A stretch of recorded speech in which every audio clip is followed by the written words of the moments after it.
Wishing you good health, dear Ukrainians. Today was a very busy day, and the coming days will be serious as well. We spoke with the American team about economic matters and reconstruction. I want to thank Secretary Bessent, Jared Kushner, and Larry Fink from BlackRock for their complete constructiveness. An important shared principle for reconstruction to be of high quality and for economic growth after this war to be tangible, real security must be at the foundation. When there is security, everything else follows.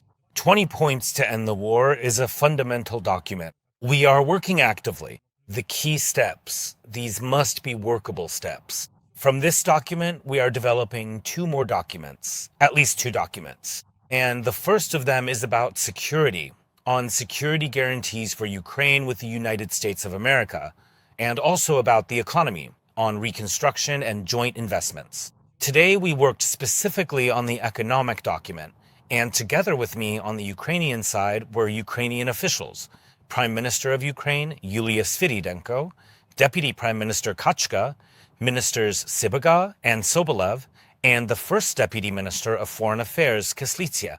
Our defenders are also represented in all discussions. Today, General Hnatov joined us in the economic discussion. The principles of the economic document are completely clear. With the American side, everything is clear on this. I want to thank you for today's meeting in the VTC format, in video format. There will be a plan of economic measures. Europe will also join us in the reconstruction. Absolutely. In the near future, we plan to work on two other documents as well. Rustam Umerov continued the conversation. Tomorrow, we are preparing a meeting of the Coalition of the Willing. More than 30 countries that, together with Ukraine, are working for security on land, in the air, and at sea. Next week, we will coordinate with Europe, including in bilateral formats. Ukraine is working quickly. Every visit, every negotiation we have always brings practical results. First and foremost for our defense, for our resilience. Today, our combat aviation has been strengthened. Thank you. The details are not public yet, but we are constantly adding strength in the skies. Today, there's also an additional sanctions step in Europe. There will be more sanctions against Russian tankers, against the entire infrastructure for transporting Russian oil. And that's the right thing to do.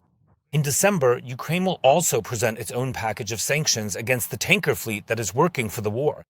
And we will extend this pressure in joint formats with our partners. There will also be new steps taken against Russian propagandists. Today, there was also a report from the head of the Foreign Intelligence Service of Ukraine, including on the economic situation of the enemy and the growing dependence of Russians on China. In Russian history, no one has ever surrendered sovereignty so much in favor of China or any other stronger nation. It's phenomenal how much Putin is willing to pay just to avoid ending this war. But the world still has enough power to end this war, to force Russia to do so. Peace. We need peace. I want to thank everyone who is helping. One more thing. Today, I spoke with representatives of the Verkhovna Rada of Ukraine. We had a substantive conversation. I will not allow any speculation against Ukraine. If our partners, including our key partner in Washington, if our partners talk so much and so specifically about elections in Ukraine, about elections under the legal regime of martial law, then we must provide Ukrainian legal answers to every question and every doubt. It's not easy, but we definitely don't need any pressure about this. I expect that the members of the Ukrainian parliament will propose their own vision. Security challenges depend on our partners, primarily on America. Political and legal challenges must be addressed by Ukraine. And that will happen. Glory to Ukraine.